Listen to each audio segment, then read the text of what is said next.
மதுரை மாநகர் கீரைத்துறை மேலத்தோப்பு பகுதியைச் சேர்ந்தவர் திலகவதி. இவருக்கு சில ஆண்டுகள் முன்பு கண்ணன் என்கிற ராணுவ அதிகாரியோடு திருமணம் நடைபெற்றுள்ளது. கண்ணன் திலகவதி தம்பதியினருக்கு 2 குழந்தைகள் உள்ளனர்.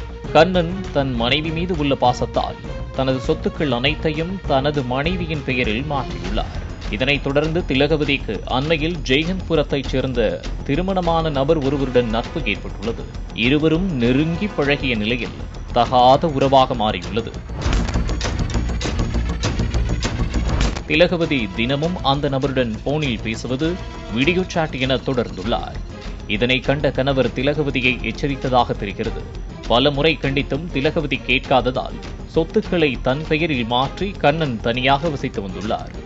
திலகவதியின் அண்ணனான தமிழ்ராஜா திலகவதியிடம் தனியாக பேச வேண்டும் என கூறியுள்ளார். திலகவதி தன் குழந்தைகளை பள்ளிக்கு அனுப்பிவிட்டு அண்ணன் தமிழ்ராஜாவை நேரில் சந்தித்துள்ளார். அப்போது தமிழ்ராஜா தகாத உறவை கைவிடுமாறு கூறியுள்ளார். ஆனால் திலகவதி முடியாது என கூறி வாக்குவாதத்தில் ஈடுபட்டதாக கூறப்படுகிறது.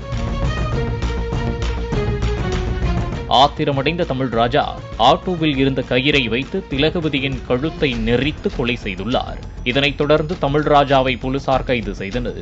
மேலும் சிசிடிவி காட்சிகளை வைத்து போலீசார் விசாரணை நடத்தியதில் திலகவதியின் அக்கா தமிழ்ச்செல்வி மற்றும் திலகவதியின் கணவர் கண்ணன், திலகவதியின் அண்ணன் தமிழ்ராஜ் மகன் அஜய் என மேலும் 3 பேர் உடந்தையாக இருந்தது தெரியவந்தது. இதனையடுத்து 3 பேரையும் போலீசார் கைது செய்துள்ளனர்.